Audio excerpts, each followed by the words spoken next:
กับสายลมให้สาวหน้าแก้วกลมสาวตาคมแห่งเมืองสวรรค์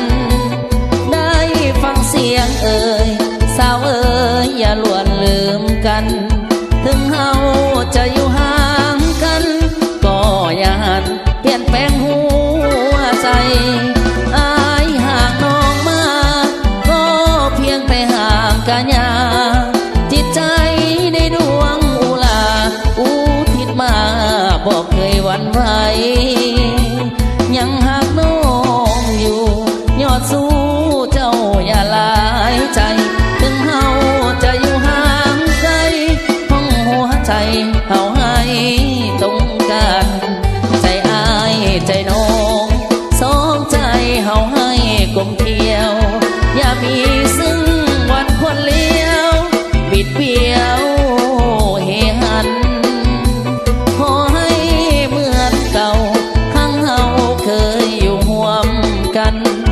ดังในค่ำคืนนั้นที่เฮาสองหากกันซึ้งใจขอฝากสัญญานี้มาพร้อมกับเสียงเพลงให้สาวหน้าแก่จงเก่งอย่าเป็นนักเลงปานใจ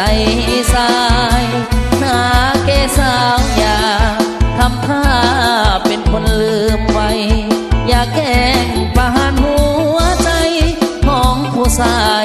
เดินเท้าหน้าแก่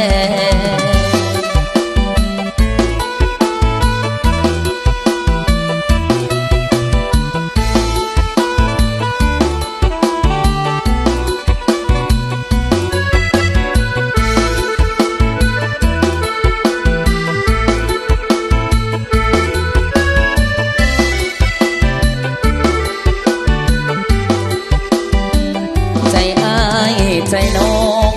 สองใจเฮาให้กลมเกลียวอย่ามีซึ่งวันคนเลี้ยวบิดเบี้ยวเฮหันขอให้เหมือนเก่าข้างเฮาเคยอยู่ร่วมกันดังในค่ำคืนนั้นที่เฮาสองหากกันซึ้งใจขอฝากสัญญานี้มาพร้อมกับเสียงเพลงให้สาวหน้าแก่จงเก่งอย่าเป็นนักเลงปานใจสาย